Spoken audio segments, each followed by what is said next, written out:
Hi friends, welcome. My name is Baron and this is my channel where I talk about some book stuff. I'm the Book Baron. Welcome in.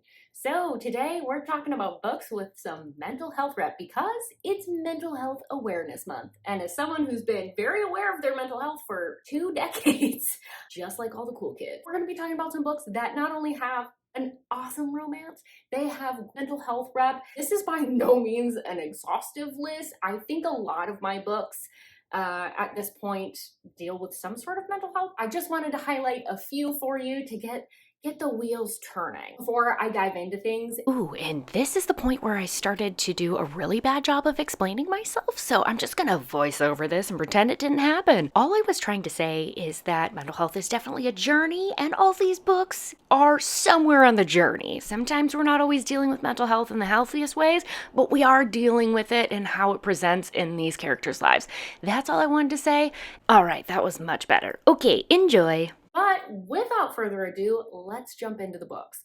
So the first one I'm going to start off with is not one that I thought would have mental health rep in it, and that's God of Fury by Raina Kent. I know, are you surprised? I'm shocked. This is the 5th book in the Legacy of God series, and it's on KU, Dark New Adult Romance, and it has some depression rep. It's best to read God of Malice first.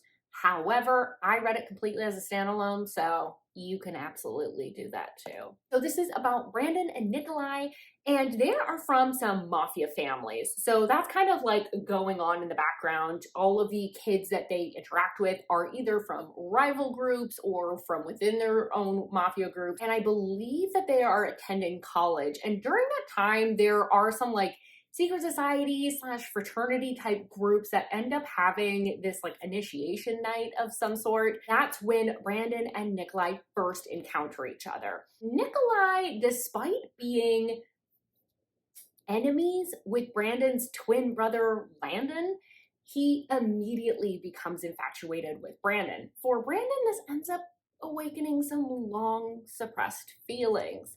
So this one was unexpected because you start off and you've kind of got this like dark golden retriever energy coming from Nikolai, and you have this sullen Eeyore energy coming from Brandon, but he's very much rigid in his ways as a way of dealing with his mental health. And slowly over the course of the book, you realize how deep everything goes, and by the end, it gets so emotional. So this is one that on the surface might not seem like it doesn't have mental health, but it definitely does. But be forewarned, this is definitely a dark one. Next up we have Shattered Hearts, and this is by Shea Ruby. This is the first in the Broken series. This is on KU. It's an MF romance, and this is the definition of toxic. And this has bipolar disorder, OCD, and depression rep. So basically we've got Zane, and him and Hallie have a complete chance encounter when they are on the campus of their university. And it's from there that Zane becomes absolutely infatuated with Hallie. Unfortunately, Hallie's kind of out of it. She's, my baby, this baby has an ear infection right now and cost mommy a pretty penny at the vet. He's worth it. But back to the book. Hallie is a little bit out of it. She is on this self-destructive path at the moment where she's mixing booze and prescription pills. Hi, so you're going to be hearing a weird rattling sound in the background. That is Kevin playing with a toy. I didn't think it was picking up on the mic, so we're just going to have to suffer through it together. In order to sort of numb the pain of some trauma that she experienced as a kid. And initially it seems like Zane is the answer to her problems. This is someone that can help save her. But unfortunately, Zane is actually spiraling out even harder unbeknownst to her. The consequences of their relationship are downright catastrophic. So this one is not the most hopeful, and it doesn't even represent a good way of dealing with mental health often. It does do a great job of showing how some of these disorders present. Shea Ruby herself has bipolar disorder and I believe OCD. So she drew a lot on her own experience in order to write these characters. And it's clear that these people have a lot of healing to do. So you don't get that full journey in here. You have to continue on in the series in order to get that. But this really does, especially with the OCD and the bipolar disorder, does a great job of exploring what that really looks like when someone is in the thick of it. All right, so we've gone through a couple of really dark ones. So let's move to something that's maybe a little bit lighter. And if you're looking for something really lighthearted, I Have Funny Feelings by Tara DeWitt. So this is on KU. It's a friends to lovers, age gap, single parent, contemporary romance. And it has anxiety rep. So we have Farley Jones, and she is trying to make it as a comedian. And she hasn't had a ton of success at this point until she has a chance encounter with a former comedian that is now a scriptwriter and a single parent to his young daughter who is deaf. These two end up really connecting, and he agrees to help manage her because he really sees the potential in her. These two become absolutely fast friends, and their lives are completely intertwined. Farley is just about to make it really, really big. She has been asked to tour with two other very established comedians, and in order to drum up some publicity for her upcoming tour, they've asked her to fake date someone in order to get her name out in the public more. Now, they have a couple of options, but you know what is oh so convenient? Her manager is a former famous comedian, so they agree to fake date. Not only is this one funny, it's lighthearted, it's also got fantastic anxiety rep. And I love that it's just included as a part of Farley's life.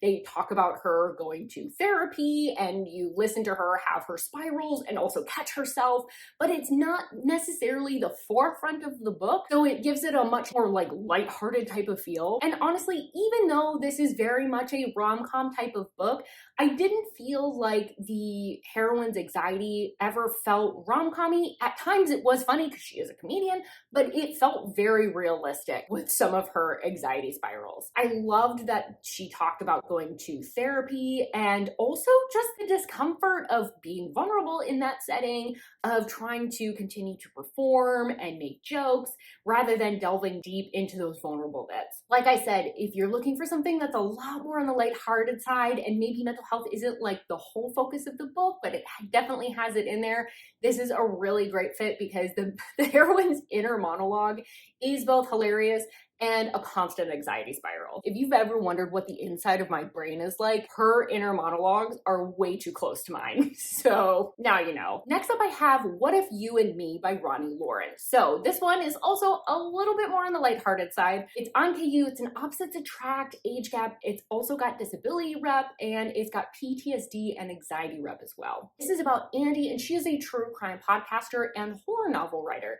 So she has some PTSD and some anxiety after she escaped a very dangerous incident some years back.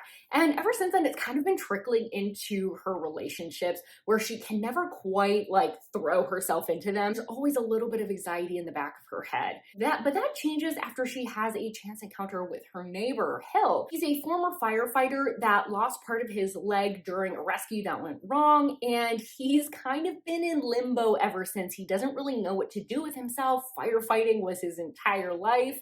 And now he's just sort of got a lot of time on his hands and is looking for some direction. So when someone breaks into Andy's apartment, this is oh so convenient because now Hill has a new project. The rep in this book is not only really well done, but the focus of this story isn't so much on the mental health itself, but on the healing journey. So it has a very hopeful feel to it, even though some parts are very heavy. And honestly, Ronnie Lauren in this entire series does a really great job of having disability and mental health rep throughout the entire series. So there's definitely others in the series that you can check out as well. Starting to slide back into darker territory, we have Saint by Sierra Simone. So this is on KU. It's an romance, brother's best friend, contemporary. It's got depression rep. This is about Aiden, and he very abruptly gives up his billionaire playboy ways in order to live life as a monk. This catches everyone in his life off guard. He's been living for years as a monk, and now he's just about ready to take the next step, but he does have to find a final monastery that he would like to be a part of.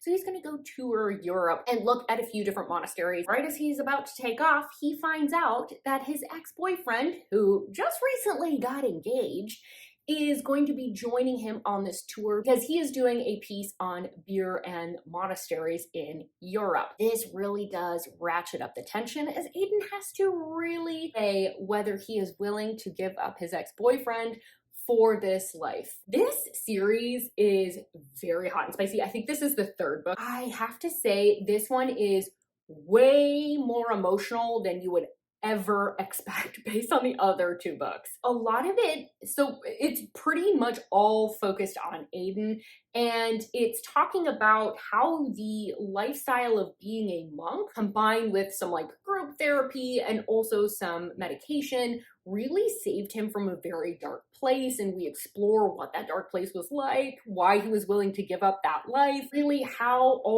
this combination of things really saved him, and he feels like he owes his life. But now he's really having to make the decision, now that he's in a much better place, is he continuing on with this as a form of punishment, or are the tools that he utilized to dig himself out no longer serving him, or does he really need to continue with this lifestyle in order to really be mentally well? The religious aspects in no way shamed the mental health aspect or Aiden's sexuality, which I really appreciated. In fact, it was very supportive. So if you have any concerns about that, fear not. I really also highly recommend the audio. Zachary Weber slash, like, what's his other name?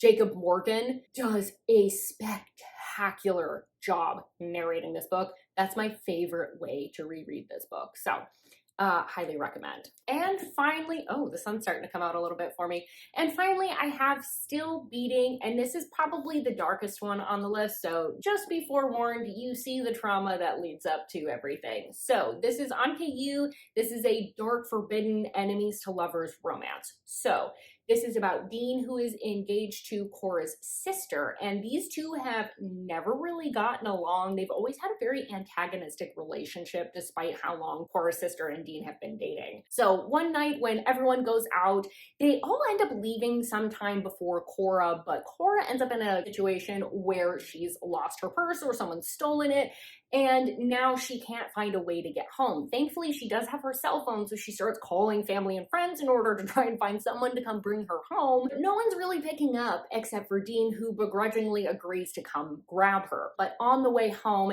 that is when they are pulled over by who they think is a police officer. Turns out it's actually a serial killer that ends up taking them captive. This one's really dark because not only are you seeing their healing journey once they survive and get out, but also you're there for when all the trauma happens. And I think that this one does a really good job of showing how messy healing can be from trauma. Cora acts out in ways that hurt the people around her, including Dean, because she really struggles to cope with what happened to her. And even though it seems like, oh, she should turn to Dean, a lot of times when people experience trauma, it actually drives them away from one another. And I think this does a really good job of not only balancing the fact that this sort of element is very much present, but also driving them together and towards a happily ever after. I've seen some reviews that say that Cora is very unsympathetic,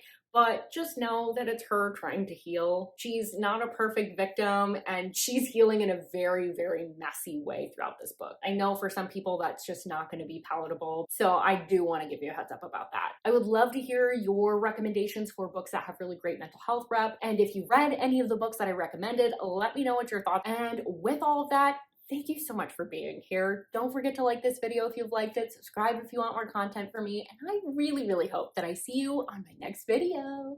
Bye-bye!